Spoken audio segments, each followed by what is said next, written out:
Hello dear friends, welcome back to my channel. Today in this video I will show you how to top up Tabby card. So let's get started. First open Tabby app, then click on money option in the bottom. Okay, click on Tabby card in the top.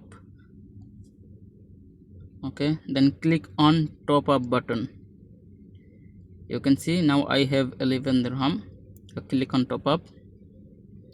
Okay, click on custom amount and type how much you want to top up. For example, I want to top up 100 dirham. Okay, click on pay, then click on the payment method, then click on pay again.